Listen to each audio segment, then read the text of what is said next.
छात्र कर्नाटक की वीर महिला ಚೆನ್ನಮ್ಮ ಬೆಳೆ देशभक्ति का परिचय प्राप्त करते हैं छात्र ವಿದ್ಯಾರ್ಥಿಗಳು ಕರ್ನಾಟಕದಲ್ಲಿರುವಂತಹ ವೀರ ಮಹಿಳೆ ಚೆನ್ನಮ್ಮಳ ದೇಶಭಕ್ತಿಯನ್ನು ನಾವಿಲ್ಲಿ ಪರಿಚಯವನ್ನು ಮಾಡಿಕೊಳ್ತೇವೆ अंग्रेजों की अनेक कोशिशों के बाद भी ಬ್ರಿಟಿಷರ ಅನೇಕ ಪ್ರಯತ್ನಗಳ ನಂತರವೂ ಸಹ ಕಿತ್ತೂರು ಕೋಟೆ ಚೆನ್ನಮ್ಮನೇ ಬಚಾಯ ನೋಡಿ ಕಿತ್ತೂರು ಇಲ್ಲಿ ಬೆಳಗಾಂ ಡಿಸ್ಟ್ರಿಕ್ಟ್ ಇದು ಈ ಬೆಳಗಾಂ ಡಿಸ್ಟ್ರಿಕ್ಟ್ ಅಲ್ಲಿ ಇಲ್ಲಿ ಬರುತ್ತೆ ಕಿತ್ತೂರು ಈ ಕಿತ್ತೂರನ್ನ ಆಳುವಂತಹ ಮಹಿಳೆ ವೀರಾಂಗನ ಚೆನ್ನಮ್ಮ ಅನೇಕ ಪ್ರಯತ್ನಗಳ ನಂತರ ಏನೋ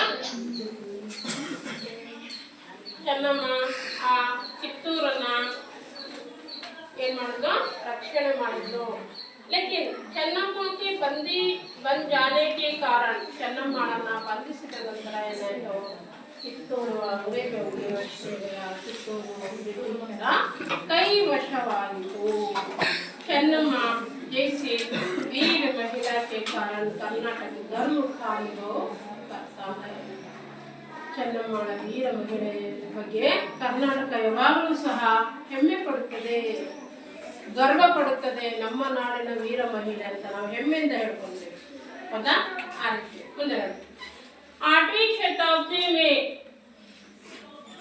सत्तालोलुप अंग्रेजों को नाको चने चबाने वाली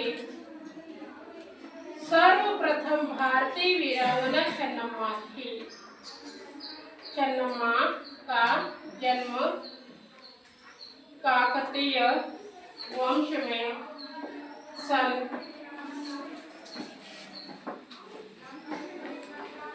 1778 में हुआ था। उनके पिता का नाम धूलप्पा देसाई और माता का नाम पद्मावती था। एक तो इकलौती फिर रूपवती और स्वस्थ ಚೆನ್ನಮ್ಮ शब्द का अर्थ ही है सुंदर महिला। उनकी शिक्षा दीक्षा राजकुल के अनुरूप ही हुई। घुड़सवारी शस्त्रास्त्रों का अभ्यास अखेट आदि युद्ध कलाएं पिता से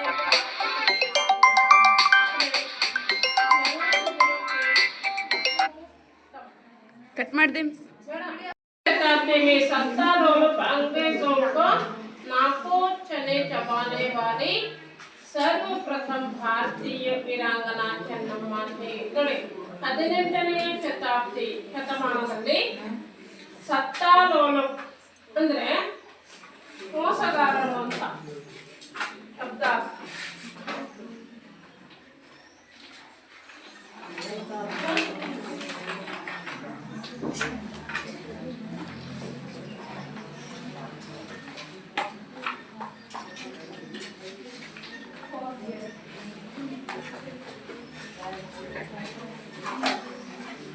ಯಾವುದೇ ರೀತಿಯಿಂದ ನಾವು ಏನ್ ಮಾಡೋದು ಆ ಒಂದು ರಾಜ್ಯವನ್ನು ನಾವು ಗಮನಿಸಬೇಕು ಅಂತ ಹೇಳಿ ಮೋಸಗಾರರು ಮೋಸದಿಂದಾದ್ರೂ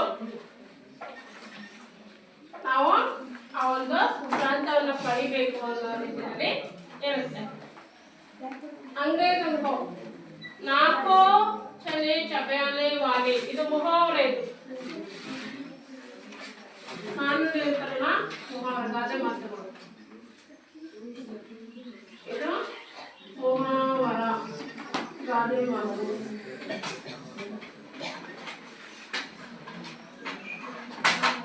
ನಾಕೋ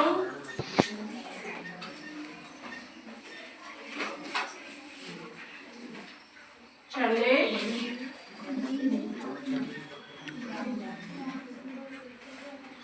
चबाने वाली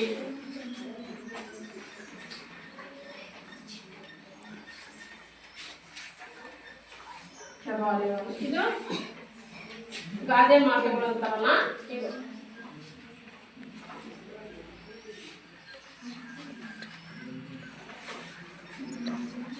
ತುಂಬಾ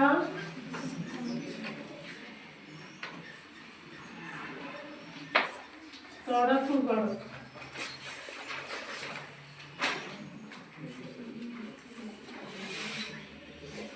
ತೊಡಕು ಅಡ್ಡಿ ಆತಂಕಗಳು.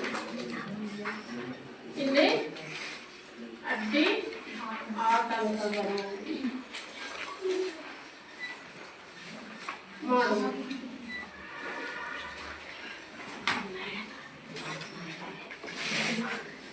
ಅಂದ್ರೆ ಬಹಳ ತೊಂದರೆಯನ್ನ ಕೊಟ್ಟು ಏನ್ ಮಾಡ್ತಾರೆ,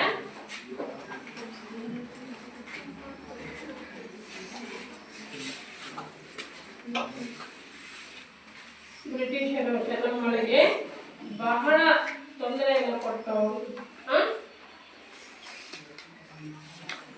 ಕೊಡ್ತಾ ಇದ್ರಲ್ಲ, ಅಷ್ಟೇ ಇದರಲ್ಲಿ ಚೆನ್ನಮ್ಮಳು ಸಹ ಏನು ಯಾವ ಅಡ್ಡಿ ಆತಂಕಗಳಿಗೂ ಸಹ ಹೆದರದೆ ಬ್ರಿಟಿಷರಿಂದ ಏನ್ ಮಾಡ್ತಾ ಇದ್ರು, ಅವರಿಂದ ಹೋರಾಡ್ತಾ ಇದ್ರು. ನೋಡಿ, ಚೆನ್ನಮ್ಮ का जन्म काकतीय वंश में सन 1778 में हुआ था. ಅವಳ ಜನ್ಮ ಯಾವಾಗಾಯ್ತು? 1779ರಲ್ಲಿ 78ರಲ್ಲಿ ಅವಳ ಜನನ ಆಯಿತು. ಆಂಧ್ರಪ್ರದೇಶದಲ್ಲಿ ಅವಳು ಕಾಕತೀಯ ವಂಶದ ರಾಜನ ಮಗಳಾಗಿರ್ತಾಳೆ. ಅಲ್ಲಿ ಅವಳ ಜನನ ಆಗಿರ್ತಾರೆ. उनके पिता का नाम धोलप्पा देसाई. नेनपिट्कोबेकिदु, बहಳ इंपॉर्टेंट एग्जाम ನ ದೃಷ್ಟಿಯಿಂದ. उनका पिता का नाम क्या था? धोलप्पा देसाई. उनका पिता का नाम क्या था? धोलप्पा देसाई. किसका पिता का नाम? ತಂದೆಯ ಹೆಸರು ಚೆನ್ನಮ್ಮ. ಚೆನ್ನಮ್ಮ के पिताजी का नाम क्या था? धोलप्पा देसाई. धोलप्पा देसाई का पुत्री का नाम क्या है? कित्तूरू रानी चेन्नम्मा है. समझ में आया आपको? और पिता का नाम धोलप्पा देसाई और माता का नाम पद्मावती. माता का नाम क्या थी? पद्मावती.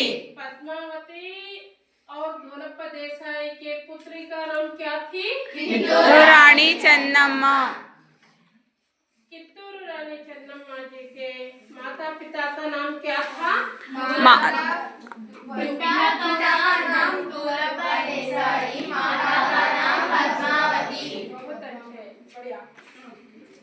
देखिए, एक तो एकलौती, फिर रूपवती और स्वस्थ.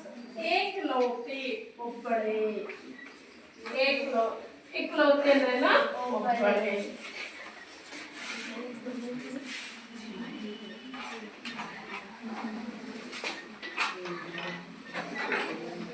एकलौती ಒಬ್ಬಳೆ.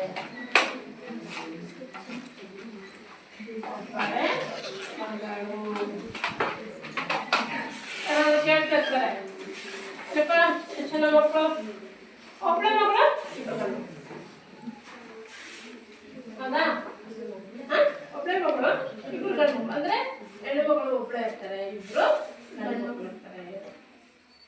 ನೋಡಿ, ಫಿರ್ ಅಂದ್ರೆ ಮತ್ತೆ ಅವಳೊಬ್ಬಳೆ ಮಗಳು ಮತ್ತು ರೂಪವತಿ और स्वस्थ. ಬಹಳ ಚೆನ್ನಾಗಿರ್ತಾಳೆ, ಬಹಳ ಸ್ಫುರದ್ರೂಪಿ. ಸ್ವಸ್ಥ ಅಂದ್ರೆ ಆರೋಗ್ಯದಿಂದ ಇರ್ತಾಳೆ. ಸ್ವಸ್ಥ ಅಂದ್ರೇನು? ಆರೋಗ್ಯ.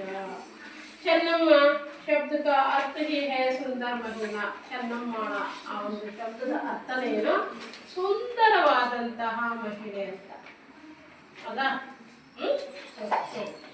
उनकी शिक्षा दीक्षा राजकुल के अनुसार ही हुई. ಅವಳ ಶಿಕ್ಷಣ ಮತ್ತು ದೀಕ್ಷೆ ತಗೊಳ್ಳೋದು ಅಂತ ಹೇಳ್ತಾರೆ. ಅದೆಲ್ಲ ಏನು? ರಾಜರ ವಂಶಸ್ಥರಲ್ಲಿ ಹೇಗೆ ನಡೆಯುತ್ತದೋ ಅದೇ ರೀತಿಯಾಗಿ ಅವಳಿಗೂ ಸಹ ಸಪರೇಟ್ ಆಗಿ ಗುರುಗಳನ್ನ ಇಟ್ಟು ಆ ಗುರುಗಳ ಜೊತೆ ಇವಳೇನು ಶಸ್ತ್ರಾಭ್ಯಾಸ, ಆಮೇಲೆ ವೇದಗಳ ಅಧ್ಯಯನ, ಅನೇಕ ಶಿಕ್ಷಣದ ಕಡೆ ಅವಳು ಬಹಳಷ್ಟು ಗಮನವನ್ನು ಕೊಟ್ಟು ಎಲ್ಲ ತರಹದ ಶಿಕ್ಷಣದಲ್ಲೂ ಸಹ ಅವಳು ಪರಿಣಿತಳಾಗಿದ್ದಳು. ಮುಂದೆ ಹೇಳ್ತಾರೆ ನೋಡಿ, ಸವಾರಿ ಕುದುರೆಯನ್ನ ಓಡಿಸೋದ್ರಲ್ಲೂ ಸಹ ನಿಪುಣರಾಗಿದ್ದರು. ಶಸ್ತ್ರಾಸ್ತ್ರೋಂಕ ಅಭ್ಯಾಸ ಬಿಲ್ವಿದ್ಯೆ ಖಡ್ಗದ ವಿದ್ಯೆ ಇವೆಲ್ಲ ಇರ್ತವೆ. ಅನೇಕ ತರತರವಾದಂತಹ ಶಸ್ತ್ರಾಸ್ತ್ರ ವಿದ್ಯೆಗಳಲ್ಲೂ ಸಹ ಇವರು ನಿಪುಣರಾಗಿರ್ತಾರೆ, ಅಭ್ಯಾಸವನ್ನ ಮಾಡ್ತಾರೆ. ನೋಡಿ आगे आदि युद्ध कलाएं उन्हें अपने वीर पिता से प्राप्त हुई. ಅವಳು ಯಾವ್ಯಾವ್ದ್ರಲ್ಲಿ ಇದು ಮಾಡ್ತಾ ಇದ್ದು, ಗುಡ್ಸವಾರಿ ಅಂದ್ರೆ ಕುದುರೆ ಓಡಿಸೋದ್ರಲ್ಲಿ ಅವಳು ಕಲ್ತಿದ್ದು. ಆಮೇಲೆ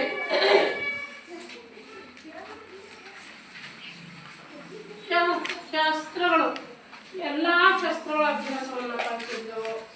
ಅಖೆ ಅಂದ್ರೆ ಶಿಕಾರಿ ಮಾಡುವುದು, ಶಿಕಾರಿ ಅಖೆ.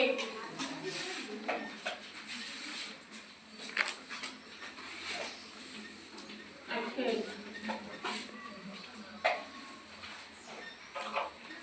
ಶಿಕಾರಿ, ಶಿಕಾರಿ ಅಂದ್ರೆ ಗೊತ್ತಲ್ವಾ? ಕಾಡಿನಲ್ಲಿ ಪ್ರಾಣಿ ಪಕ್ಷಿಗಳನ್ನ ಬೇಟೆಯಾಡುವುದು. ಸರಿಯಾದ ಶಬ್ದ ಬೇಟೆಯಾಡುವುದು ಸಹ ಬರುತ್ತೆ. ಶಿಕಾರಿ ಅಂತಂದ್ರೆ ಬೇಟೆಯಾಡುವುದು.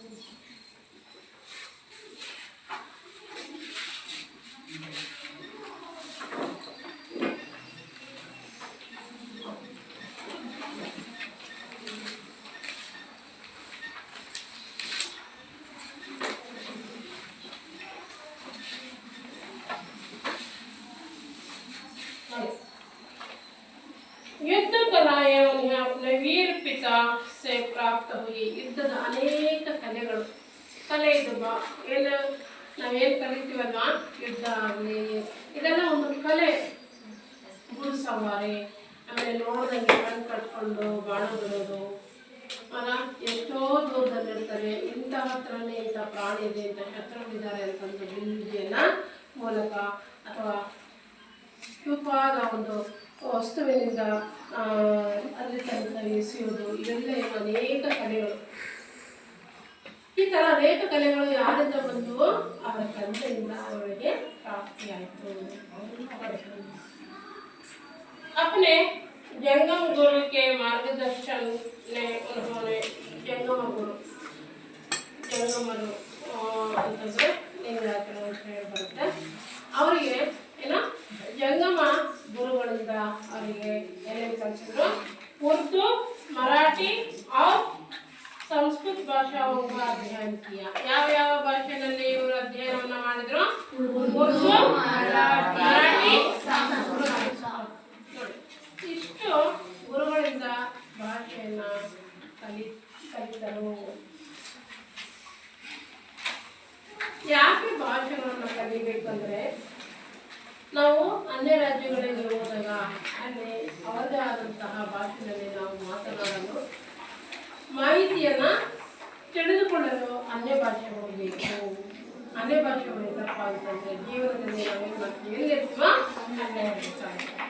ಅದಕ್ಕೆ ಅನೇಕ ಭಾಷೆಗಳನ್ನ ಕಲಿಬೇಕು. ರಾಜರು ಆಗುವಂಥವರು ಎಲ್ಲ ಭಾಷೆಗಳಲ್ಲೂ ನಿಪುಣರಿದ್ದರು.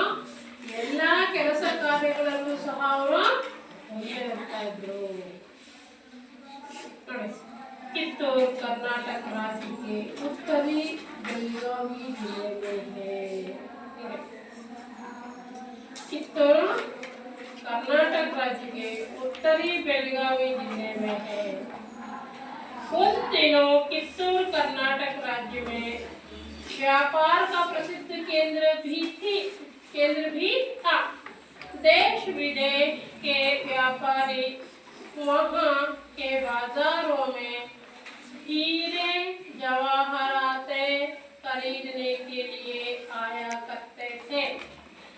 ऐसे समृद्ध राज्य के प्रजा वत्सल राजा मल्लसज्जते चन्नम्मा के माता पिता ने बड़े हौसले से उनका विवाह राजा मल्लसाबी के साथ कर दिया। कित्तूर कर्नाटक राज्य के उत्तरी बेलगावी जिले में है। ಕರ್ನಾಟಕ ಜಿಲ್ಲೆಯ ಉತ್ತರ ಭಾಗದಲ್ಲಿ ಉತ್ತರ ಬೆಳಗಾವಿನಲ್ಲಿ ಇದೆ. ಇದೆಲ್ಲ ಉತ್ತರ ಬೆಳಗಾವಿ ಇಲ್ಲಿದೆ.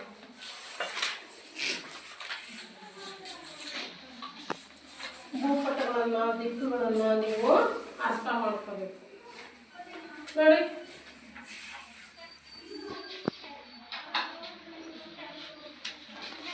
ಈ ಭೂಪಟಕ್ಕೆ ಸರಿಯಾಗಿ ಇದು ಇದು ಇದು ಪಶ್ಚಿಮ, ಇದು ಪೂರ್ವ. ಈಗ ನಾವು ಭೂಪಟಕ್ಕೆ ಸರಿಯಾಗಿ ನಾವು ತಗೊಂಡ್ರೆ ಮೇಲ್ಗಡೆ ಹೌದಾ, ಉತ್ತರ, ದಕ್ಷಿಣ,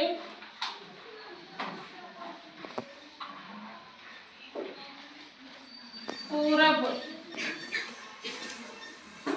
पश्चिम,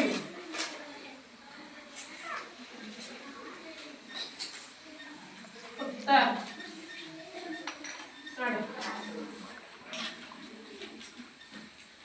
उत्तर उत्तर बेलगाव में कित्तूर है. ನಾವು ಭೂಪಟದಿಂದ ಅನೇಕ ಇವುಗಳನ್ನ ತಿಳ್ಕೋಬಹುದು, ದಿಕ್ಕುಗಳನ್ನ ತಿಳ್ಕೋಬಹುದು. ಭೂಪಟ ಹೇಗೆ ಹೋದ್ರೆ ಯಾವ ರೀತಿ ನಾವು ಹೋಗ್ತೀವಿ ಅಂತ 8 ದಿಕ್ಕುಗಳಲ್ಲಿ ಸಹ ನಾವು ಅರ್ಥ ಮಾಡ್ಕೋಬಹುದು. ಫಸ್ಟ್ ದಿಕ್ಕುಗಳನ್ನ ಅರ್ಥ ಮಾಡ್ಕೊಂಡ್ರೆ ಎಲ್ಲ ನಾವು ಅರ್ಥ ಮಾಡ್ತೀವಿ ನೋಡಿ. उन दिनों कित्तूर कर्नाटक राज्य के व्यापार का प्रसिद्ध केंद्र भी था. अंतिम दिनಗಳಲ್ಲಿ ಏನು 17ನೇ ಶತಮಾನದಲ್ಲಿ ಕರ್ನಾಟಕ ರಾಜ್ಯ ವ್ಯಾಪಾರದ ಪ್ರಸಿದ್ಧ ಕೇಂದ್ರವಾಗಿ ಹೆಸರುವಾಸಿಯಾಯಿತು. देश विदेश व्यापारी वहाँ के बाजारों में हीरे जवाहरात खरीदने के लिए आया करते थे. ನೋಡಿ, ಹೀರೆ ಅಂದ್ರೆ ವಜ್ರ, ಹೀರೆ ಅಂದ್ರೆ ವಜ್ರ.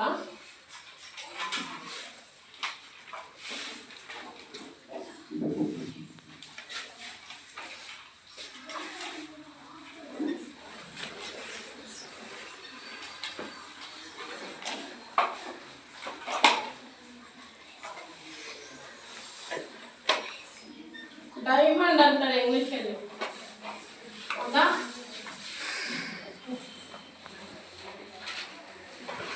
ಹೀರಾ, ಹೀರಾ ಅಂದ್ರೆ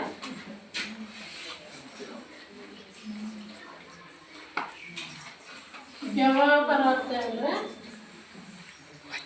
ಸರಗಳು.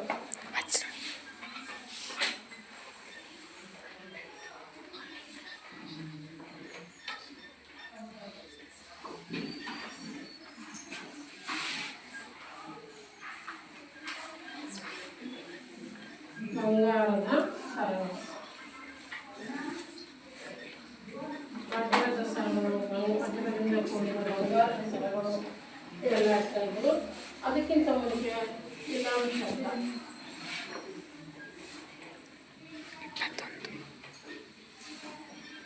ಇನ್ನೊಂದು ಶಬ್ದ ಏನು ದೇಶ್,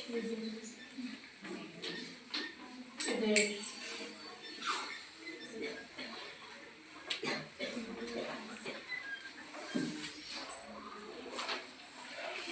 ನೋಡಿ. ಜೋಡಿ ಜೋಡಿ ಪದಗಳು ಯಾವ್ಯಾವ ಬರ್ತಾವೋ ಅವು ದ್ವಂದ್ವ ಸಮಾಸ. ಜೋಡಿ ಜೋಡಿ ಶಬ್ದಗಳು ಅಪ್ಪ ಅಮ್ಮ, ಅಣ್ಣ ತಂಗಿ, ಅಜ್ಜ ಅಜ್ಜಿ ಇವೆಲ್ಲ ಏನು ಮೇಲೆ ಕೆಳಗೆ, ಸುಖ ದುಃಖ ಇವೆಲ್ಲ ಯಾವ ತರ ಸಂಧಿ ಬರ್ತವೆ? ದ್ವಂದ್ವ ಸಂಧಿಗೆ ಬರ್ತವೆ. ಸಿಂಪಲ್ ಆಗಿ ಹೇಳ್ತಂದ್ರೆ ವಿರುದ್ಧಾರ್ಥಕ ಶಬ್ದಗಳು ಅಥವಾ ಸ್ತ್ರೀಲಿಂಗ ಪುಲ್ಲಿಂಗ, ವಿರುದ್ಧಾರ್ಥಕ ಶಬ್ದಗಳು ಸ್ತ್ರೀಲಿಂಗ ಪುಲ್ಲಿಂಗ ಶಬ್ದಗಳು ಬಂದ್ರೆ ಅವೇನಾಗುತ್ತವೆ? ದ್ವಂದ್ವ ಸಮಾಸಗಳಾಗುತ್ತವೆ. ಅರ್ಥ ಆಯ್ತಾ?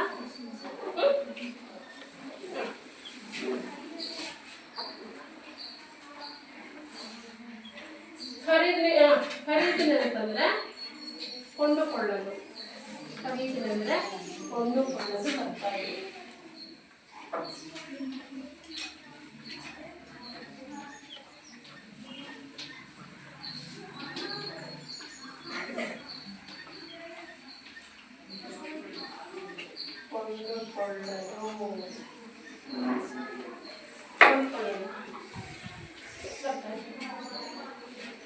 ऐसे समृद्ध राज्य के प्रजा ರಾಜ ಮಲ್ಲಸರ್ಜ थे. ಆ ಕಿತ್ತೂರಿನಲ್ಲಿ ಆಳುವಂತಹ ರಾಜ ಯಾರು? ಮಲ್ಲಸರ್ಜ ರಾಜ मल्लसर्ज. कित्तूर का राजा कौन था? मल्लसर्ज. मल्लसर्ज राजा किसका राजा था? कित्तूर के राजा था. ऐसे आप समझेंगे तो पढ़ने की जरूरत नहीं होती. आपस में बातें करना और एक दूसरे से बातचीत करने से आपको ज्यादा से ज्यादा याद रहता है. ನೀವೀಗೆ ಏನು ಒಬ್ರಿಗೊಬ್ರು ಮಾತಾಡ್ಕೊಳ್ಳೋದು, ಕ್ರಾಸ್ ಕ್ವಶನ್ಸ್ ಹಾಕೊಳ್ಳೋದು, ಈ ರೀತಿ ಮಾಡಿದ್ರೆ ನೀವು ನೆನಪು ಬಹಳ ಉಳಿದಿರುತ್ತೆ. ಆ ನೆನಪಲ್ಲಿ ಇರೋದನ್ನ ನೀವು ಬರ್ಬಿಟ್ರೆ ಬಹಳಷ್ಟು ನಿಮಗೆ ಅನುಕೂಲ ಆಗುತ್ತೆ. चन्नम्मा के माता पिता ने बड़े हौसले से नंबी, हौसले से उनका विवाह राजा मल्लसर्ज के साथ कर दिया. मल्लसर्जन राजನ ಜೊತೆ ಚೆನ್ನಮ್ಮಳ ಮದುವೆ ಮಾಡಿದ್ರು ತಂದೆ ತಾಯಿಯವರು.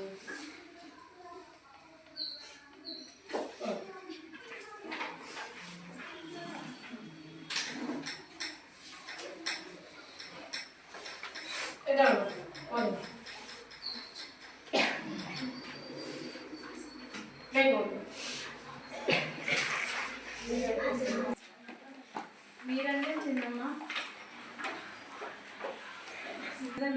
चेन्नम्मा 18वीं शताब्दी में सत्तारूढ़ अंग्रेजों के नाखून चने चबाने वाली सरिया वीरंगन चेन्नम्मा संकलित आशय छात्र कर्नाटक की वीर महिला चेन्नम्मा की देशभक्ति का परिचय प्राप्त करते थे.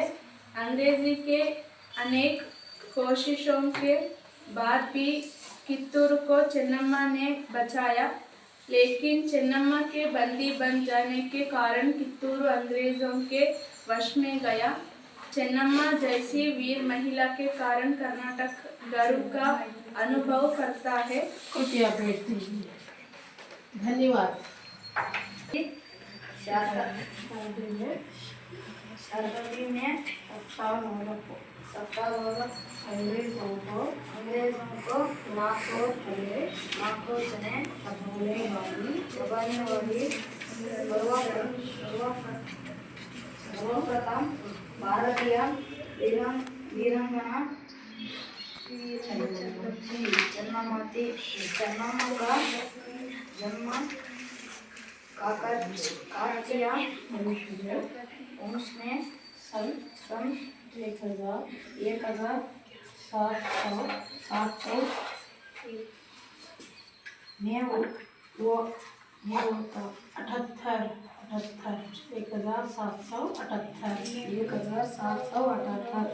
में हुआ था.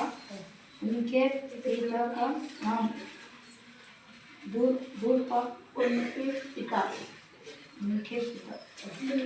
का नाम धूलप्पा.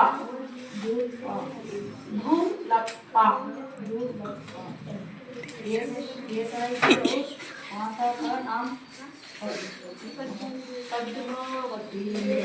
पद्मावती का एक इकलौती फिर रूपावती और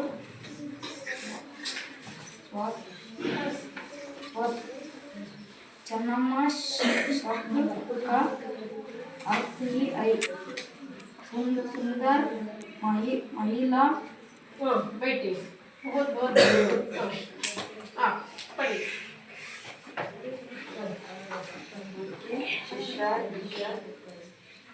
राजपूत के गुड़ सवारी गुड़ सवारी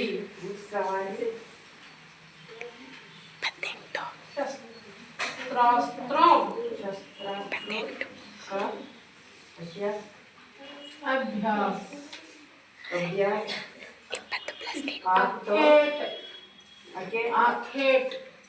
आखेट आदि युद्ध कलाए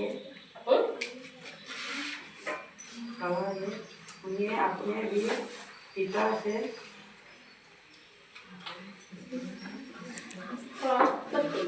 प्राप्त हुई अपने जंगल गुरु के मार्गदर्शन में उन्हें उर्दू मराठी और संस्कृत भाषा का अध्ययन किया।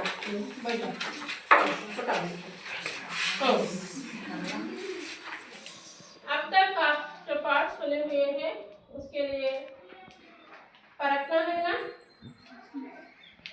ಇಷ್ಟೊಂದು ನಾನು ನಿಮಗೆ ಏನು ಪಾಠ ಮಾಡಿದ್ದೀನಲ್ಲ ನಾನು ಅರ್ಥ ಮಾಡ್ಕೊಬೇಕಲ್ಲ ನೀವು ಎಷ್ಟು ಅರ್ಥ ಮಾಡ್ಕೊಂಡಿದ್ದೀರ ಅಂತ ಅದಕ್ಕೆ ಈಗ ನಾವು ಗೃಹ ಕಾರ್ಯವನ್ನು ಮಾಡೋಣ. ಗೃಹ ಕಾರ್ಯ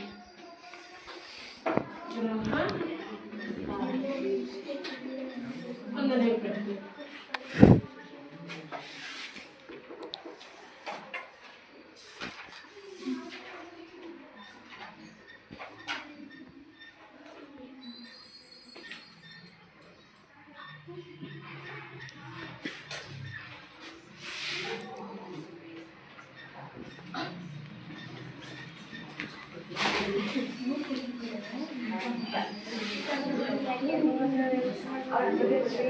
पवित्रा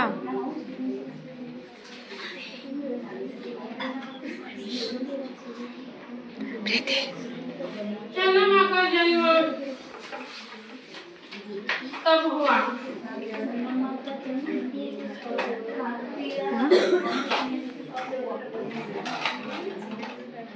चंद्रमा का माता पिता का नाम लिखिए. माता पिता का नाम लिखिए.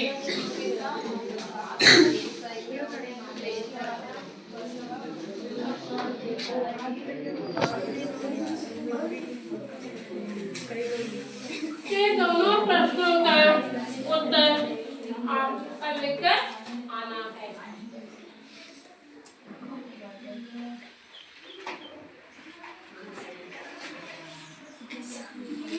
लिखिए नोट्स पर आप सभी ने.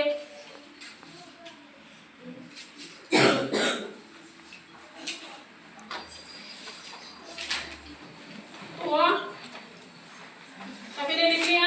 Yes, miss. ಬರ್ಕೊಂಡ್ರಾ? Yes, miss. आयता? Yes, miss. आप सभी को यहाँ तक ध्यानपूर्वक जो पाठ सुने हैं बहुत बहुत धन्यवाद अर्पित करती हूँ. हम रहने वाले गांव अत्तेगेरे है. अत्तेगेरे कहाँ पर है? दावणगेरे जिला में है. दावणगेरे जिला किस राज्य पर है? कर्नाटक में है. कर्नाटक भारत देश में है. भारत देश कहाँ है? पूरे विश्व में एक कंट्री एशिया कहते हैं, है ना. ऐसे ही हम थोड़ा पीछे जाएंगे. कल्पना मिलने लगेगा. ನಮ್ಮ ಭಾರತ ದೇಶ ಸ್ವಾತಂತ್ರ್ಯ ಬರೋದಕ್ಕಿಂತ ಮುಂಚಿತವಾಗಿ ಯಾರು ಆಳ್ವಿಕೆಗಳನ್ನು ಮಾಡ್ತಾ ಇದ್ದಾರೆ ಅಂತ ಏನಾದರೂ ಸ್ವಲ್ಪ ನಮಗೆ ಇದೆ ಗೊತ್ತಿದೆಯಾ ವಿಚಾರ? ಬ್ರಿಟಿಷರಿಗಿಂತ ಮುಂಚೆ ಅದರ ಹಿಂದಿನ ಕಾಲದಲ್ಲಿ ಯಾರು ಆಳ್ತಾ ಇದ್ರು? Yes, ರಾಜರು, ಸಾಮಂತರು, ರಾಜರು ಆಳ್ತಾ ಇದ್ರು. ಆ ರಾಜರುಗಳ ಹಿನ್ನೆಲೆಯಲ್ಲಿ ಸ್ವಲ್ಪ ಹೆಸರುಗಳನ್ನ ಹೇಳ್ರಿ, ಯಾರ್ಯಾರು ಅಂತ. ಪೃಥ್ವಿರಾಜ್ ಪೃಥ್ವಿರಾಜ್ ಚೌಹಾಣ್, ಆಮೇಲೆ ಕಿತ್ತೂರು ರಾಣಿ ಚೆನ್ನಮ್ಮ, ವೀರಮಲಕರಿ ಸಂಗೊಳ್ಳಿ ರಾಯಣ್ಣ, ವೀರಮಲಕರಿ ಇವರೆಲ್ಲ ನೋಡಿ.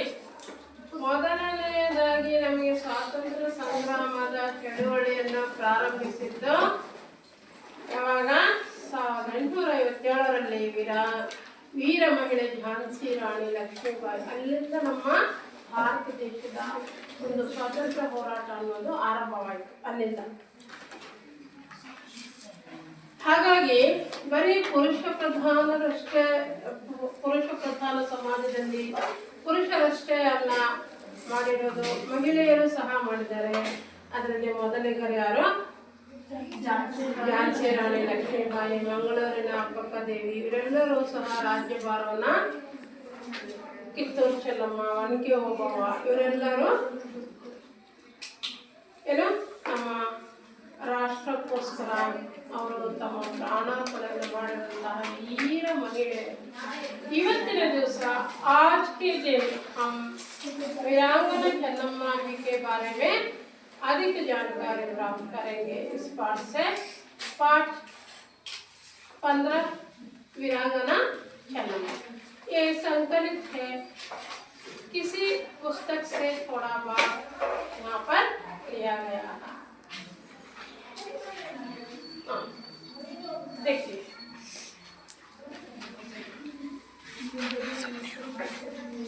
ये कौन है? ಕಿತ್ತೂರು ರಾಣಿ. ये कौन है? ಝಾನ್ಸಿ ರಾಣಿ. वीरांगना चन्नम्मा. उनके एक बेटा था ना, दत्तक पुत्र बेटा था ना, उनको भी नहीं छोड़ा था. उनको पीठ में लेकर उन्होंने क्या किया? दुश्मनों से लड़ाई की है. देखिए ये कौन है? वीरांगना चन्नम्मा जी है. देख रहे हैं आप सभी.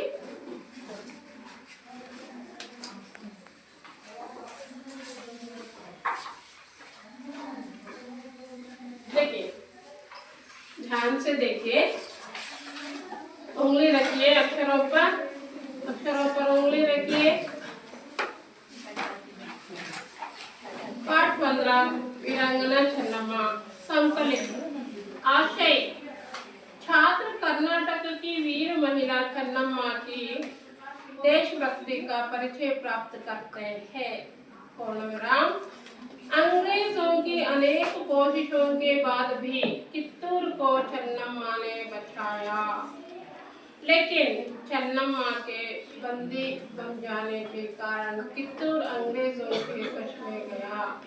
चन्नम्मा जैसे वीर महिला के कारण कर्नाटक गर्व का अनुभव करता है.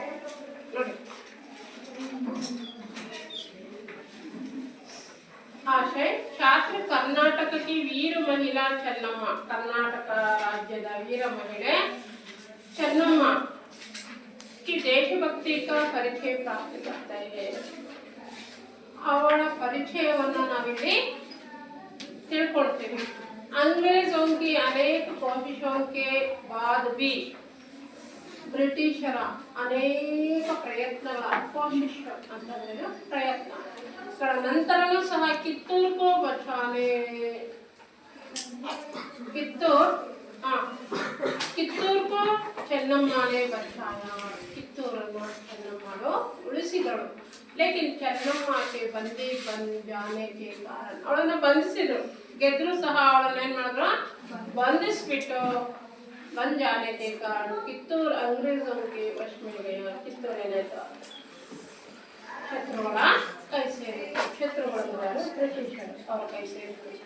ಚೆನ್ನಮ್ಮ जैसी वीर महिला के कारण ಚೆನ್ನಮ್ಮಳ ಹಾಗೆ ವೀರ ಮಹಿಳೆಯ ಕಾರಣ ಕರ್ನಾಟಕ ಗರ್ವ का अनुभव करता है. ಕರ್ನಾಟಕ ಏನು ಹೆಮ್ಮೆ ಪಡುತ್ತೆ. ಗರ್ವ ಏನು? ಹೆಮ್ಮೆ. ನಮ್ಮ ನಾಡಿನಲ್ಲಿ ಹುಟ್ಟಿರುವಂತಹ ಒಬ್ಬ ವೀರ ಮಹಿಳೆ ಕಿತ್ತೂರು ರಾಣಿ ಚೆನ್ನಮ್ಮ. ಕಿತ್ತೂರು मारो